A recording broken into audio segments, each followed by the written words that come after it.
C'est donc une proposition signée Marine Le Pen qui propose, si elle est élue, d'exonérer d'impôt sur le revenu tous les jeunes jusqu'à 30 ans. Que faut-il en penser? Bonjour Xavier Timbaud. Bonjour David Jaco. Directeur principal de l'OFCE. Mesure de soutien à la jeunesse selon le Rassemblement national. Est-ce que c'est une bonne idée ou pas? La jeunesse qui a payé un lourd tribut dans cette crise, donc d'exonérer d'impôt sur le revenu jusqu'à 30 ans tous les jeunes. Ah, moi j'ai pas compris ça, David. Oui, alors j'ai un peu cherché la source. J'ai trouvé un tract en fait qui s'intitule Paix fiscale. Et il me semble que c'est exonération d'hier pour les jeunes qui créent une entreprise. Ah, il y a aussi, pour les jeunes qui créent une entreprise, également une franchise d'impôt sur les sociétés pendant 5 ans. Ah, mais donc il y a d'un côté donc, dotation supplémentaire, doublement de l'apport personnel pour un jeune de moins de 30 ans qui crée une entreprise, c'est ça? Pour un jeune qui crée une entreprise, pas d'impôt sur les sociétés en cas de bénéfice pendant 5 ans. Et en plus, vous dites pas d'impôt sur le revenu? Pour tous les jeunes. Pour tous les jeunes. Alors, jusqu'à certains plafonds, évidemment, pas les jeunes les plus aisés, mais en tout cas, pas d'impôt sur le revenu pour la plupart des jeunes. Jusqu'à, donc, 30 ans. Ça va donner envie de redevenir jeune, David, en tout cas. Le contour est un peu flou, et puis, comme je vous dis, c'est quand même la source est quand même pour le moment assez limitée. Et d'ailleurs, on n'est pas tout à fait d'accord sur l'interprétation. Moi, j'ai compris que l'IR, c'était uniquement pour ceux qui créent une entreprise. Ça me paraît plus raisonnable, d'ailleurs. Mais bon, après, ça se discute. Il se trouve que dans la phrase, il y a IR et IS en même temps. C'est une mesure qui aurait économiquement du sens ou pas? De dire aux jeunes, pas d'impôt sur le revenu jusqu'à vos 30 ans, encore une fois, pas pour tous, mais pour peut-être pas les plus riches évidemment. Et si vous montez une boîte, encore une fois, pas d'impôt sur la société pendant 5 ans. C'est toujours pareil avec ces mesures d'allègement de l'impôt sur le revenu, en fait. Pour les jeunes qui ont de la peine à rentrer sur le marché du travail et qui commencent avec des salaires qui sont bas, c'est-à-dire au niveau du SMIC, en fait, ils ne payent pas beaucoup d'impôts sur le revenu aujourd'hui. Ils reçoivent en fait la prime d'activité, mais ils ne payent pas d'impôts sur le revenu. Et donc, ceux qui payent de l'impôt sur le revenu, c'est ceux qui ont plutôt des salaires plus élevés. Alors, bon, ok, on pourrait vouloir favoriser ceux qui, entre 25 et 30 ans, commencent à accéder à des revenus un peu élevés. Mais vous voyez, c'est des mesures qui vont plutôt aller en faveur excusez-moi, des jeunes plutôt favorisés. Proposition qui vous fait tousser. Oui, légèrement. Donc, bon... Il faut regarder le coût exact, mais c'est un coût qui est probablement relativement élevé. 2 milliards d'euros par an, selon le Rassemblement national. 2 milliards d'euros pour par des an. effets redistributifs qui sont assez discutables, parce qu'en fait, ça va surtout profiter à des jeunes qui gagnent beaucoup d'argent. Alors, c'est très bien qu'ils gagnent beaucoup d'argent, mais pourquoi, à 30 ans, ils se mettraient à payer l'impôt sur le revenu? Pourquoi ils n'en payent pas avant? Ces jeunes qui gagnent beaucoup d'argent sont souvent aussi ceux qui ont fait des études. Ils ont déjà eu des études qui étaient financées par la redistribution et par l'impôt sur le revenu. Bon, donc ça ne touchera pas les jeunes effectivement qui rentrent sur le marché du travail et qui ont des salaires plutôt bas. Voilà, et je ne suis pas sûr que ce soit pas vers cela qu'il faudrait plutôt accentuer la redistribution. En tout cas, quand on parle de RSA jeunes, on ne pense pas du tout à ceux qui payent des impôts, on pense plutôt à ceux qui n'en payent pas et qui n'en payeront probablement pas avant l'âge de 30 ans. Donc là, il y a un petit souci de ciblage. Après, l'impôt sur le revenu, oui, dans une période électorale, c'est jamais c'est un impôt qui est très impopulaire. Donc, quand on dit, je vais exonérer c'est pour l'impôt, s'attirer les faveurs de la jeunesse. Ça peut attirer les faveurs de la jeunesse. En plus, on sait aussi qu'en matière fiscale, les gens surestiment leur potentiel fiscal, en quelque sorte, ou en tout cas surestiment les impôts qu'ils pourraient être amenés à payer. Donc peut-être que beaucoup de jeunes pourraient se dire oui, mais évidemment, je vais payer de l'impôt sur le revenu avant 30 ans, avant de se rendre compte qu'en fait, non, il ne va pas en payer probablement avant 30 ans. Donc il y a un petit malentendu qui s'installe parce que tout le monde pense qu'il va pouvoir bénéficier de la mesure. D'où le coût de cette mesure selon le Rassemblement national à 2 milliards d'euros par an. Voilà, d'ailleurs, ça ne vous aura pas échappé, dans le même tract, il y a aussi une petite mention sur faciliter les transmissions entre générations par une réforme de la fiscalité de l'héritage, des transmissions. Bon, on ne sait pas trop ce que ça veut dire, mais probablement ça voudrait dire des exonérations, là aussi sur les transmissions anticipées probablement. Bon, mais c'est déjà des choses qui existent, et en fait, 80% des patrimoines payent déjà très très peu de frais de transmission. Donc ce genre de mesures, ça ne va rien faire pour la classe moyenne, parce qu'elle est déjà au taquet, en fait. Et un jeune qui crée sa boîte, alors sa boîte qui est exonérée d'impôt sur la société pendant 5 ans. C'est pas mal sur le papier, ça, non? Bon, sur le papier, c'est très bien. Après, vous voyez, ça pose tout un tas de problèmes. D'abord, créer une entreprise, c'est une opération juridique. Ce n'est pas une opération économique. Donc on risque, si on met en place ce genre de mesures, de voir fleurir des créations d'entreprises qui sont un peu factices, dans lesquelles vous allez mettre un apport et attendre qu'on double cet apport. Puis ensuite, vous verrez bien ce que vous pouvez faire de l'argent. Mais peut-être qu'avec l'argent, vous allez dire, tiens, je vais acheter un appartement que je vais me louer à moi-même ou à quelqu'un d'autre. Donc c'est une entreprise. Il y a une façon de contourner. Non, l'objectif, c'est pas de faire ça. L'objectif, c'est pas de faire ça. Mais à ce moment-là, quand on veut empêcher que l'on fasse ça, c'est un peu plus compliqué. Alors, par exemple, il existe un dispositif qui s'appelle, pour les sociétés, les jeunes sociétés innovantes. Alors, ce n'est pas des sociétés de jeunes, mais c'est des jeunes sociétés, et qui sont innovantes, donc qui acquièrent un label qui les qualifie comme innovantes. Ouais. Donc, ça suppose un examen un petit peu de ce qu'elles font, et qui, à ce moment-là, les exonèrent d'impôt sur les sociétés. Voilà, c'est un peu plus sérieux que de dire tout jeune qui crée une société, tac, automatiquement, on double son apport, parce que, bon, ça va coûter horriblement cher, ça va créer plein de fausses entreprises, c'est une incitation à la fraude en fait. Oui, mais si c'est vertueux et que ça pousse des jeunes à créer leur entreprise... À quoi ça va conduire ? Ça va conduire à ce que quand vous avez 35 ans et vous voulez créer une entreprise, vous allez trouver quelqu'un qui a moins de 30 ans, vous allez l'utiliser comme créateur d'entreprise et doubler l'apport personnel. Ça vous fait sourire, mais enfin, je veux dire, le problème c'est que ce genre de dispositif, c'est une espèce de fenêtre ouverte à toutes les manipulations, à tous les détournements. Donc voilà, favoriser la création d'entreprises, favoriser l'émergence d'activités innovantes, favoriser l'entrepreneuriat pour les jeunes. Mais ok, tout ça c'est des choses qui sont très très bien. Mais vous voyez, on a déjà des systèmes qui aident les chômeurs en création d'entreprises, en leur permettant de continuer à toucher leur allocation chômage pendant un certain temps. Tout ça sont des systèmes qui se rajoutent, qui derrière...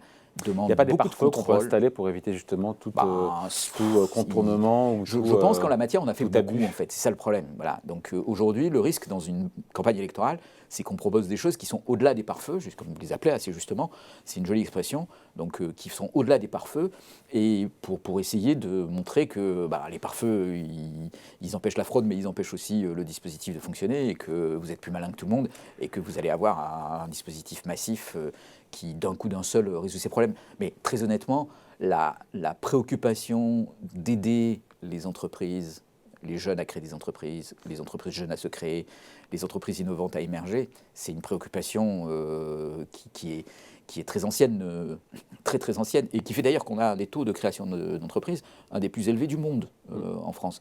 Donc pas besoin d'un dispositif comme ça de plus qui sera contourné. Généralement, quand vous lisez les rapports sur ces questions, ils vous disent en fait le problème c'est pas tellement de créer des entreprises parce qu'on en crée beaucoup. C'est de les faire grandir. Mais c'est de les faire grandir, c'est quand elles sont dans la phase de maturation, quand elles passent de 100 millions ou de 10 millions de chiffre d'affaires à 100 millions de chiffre d'affaires.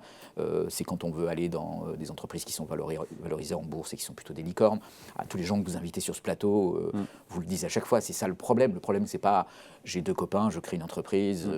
Voilà, on sait aussi que ces entreprises, c'est des bonnes expériences souvent de création et d'activité et d'entrée dans le domaine de l'entreprise. Mais derrière, pour avoir des choses qui font de l'activité de l'emploi, il faut d'autres dispositifs. C'est grâce à ces premiers échecs qu'on rencontre parfois après le succès, vous le savez. Oui, alors en tout cas, le diagnostic en France, c'est que sur la phase, disons, d'amorçage, on sait faire. De couveuse, on sait faire. Vraiment, le problème, c'est une fois que le poussin est sorti de la couveuse, comment il survit ?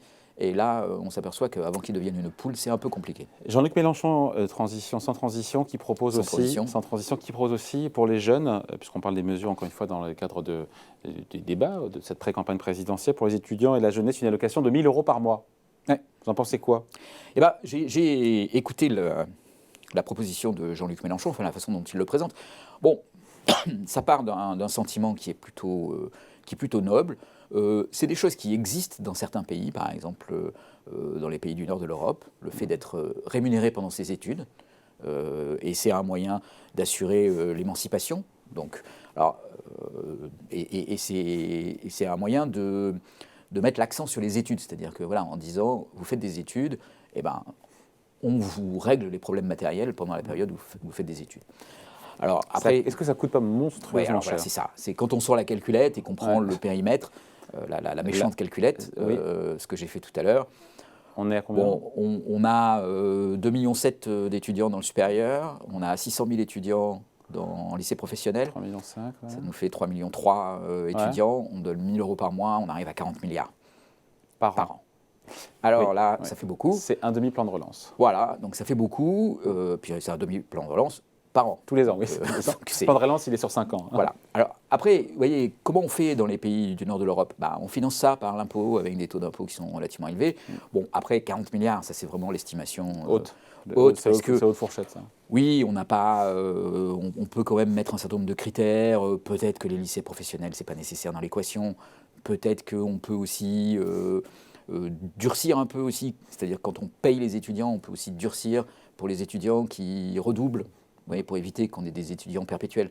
Donc ça veut dire qu'il y en a un certain nombre qu'on va sortir du dispositif pour mettre des dispositifs incitatifs à faire des parcours dans lesquels les étudiants sont engagés et où ils réussissent. Donc vraiment, il est favorisé là-dedans.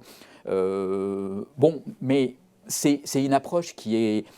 Alors vraiment, il faut recalibrer le dispositif et serrer tous les boulons pour passer de 40 milliards à peut-être, disons, 10 milliards. Mais voilà, ça c'est une proposition qui a un sens. Vous voyez, dans les alternatives pour financer les études supérieures, il y a de dire on va faire des prêts aux étudiants pour leur permettre à la fois de payer les frais de scolarité et aussi de payer leurs dépenses de vie pendant leurs études.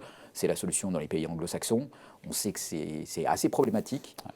Ça demande beaucoup de régulation, parce que sinon les frais d'inscription explosent, parce que sinon les étudiants se retrouvent surendettés.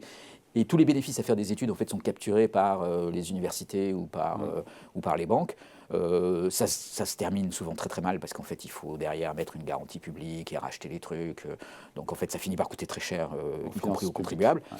Bon, l'alternative, c'est de dire, non, on a une éducation gratuite, de qualité, et on assure le bien-être matériel des étudiants dans la mesure du possible, soit par une allocation. Il y a peut-être d'autres solutions aussi. On peut aussi dire qu'on va les loger à des coûts très bas, parce que c'est une grosse partie des dépenses des étudiants. Mais je pense que c'est important de réfléchir à ce qu'on peut faire pour les étudiants, sérieusement.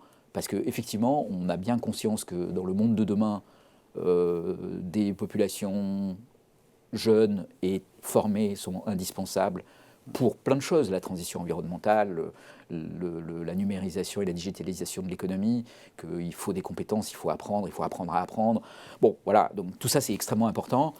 Il faut mettre l'accent dessus, et le bien-être matériel des étudiants, c'est un élément important.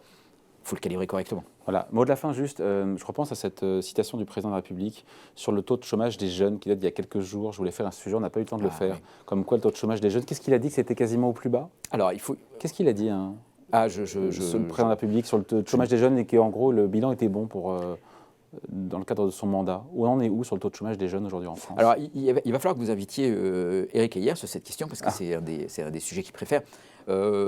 Surtout, un point très important, c'est qu'il ne faut pas parler de taux de chômage des jeunes, parce que le taux de chômage des jeunes rapporte les jeunes qui sont dans l'emploi à une population de jeunes, mais qui pour beaucoup sont étudiants. Ouais. Et donc ça donne des chiffres qui sont relativement élevés. Oui, ça n'a pas de sens de faire ça en plus. Et donc ça n'a pas de sens. Donc en fait, il faut prendre par rapport à la population totale de jeunes. Oui. Et à ce moment-là, on a des taux de chômage qui sont plus bas, plus élevés que pour les seniors, mais qui sont quand même plus bas, surtout comparables avec les taux de chômage dans les autres pays. Et sur 5 ans, crise incluse? Et sur 5 ans, crise incluse... Il défendait un bilan qui était bon, selon lui. La période, sur 5 ans, a plutôt vu une baisse du chômage. Donc, des jeunes. En particulier des jeunes, et il a plutôt plus baissé que le chômage des seniors. La bonne surprise, c'est que pendant la pandémie, en fait, le chômage n'a pas explosé, donc ça n'a pas compromis ce bilan.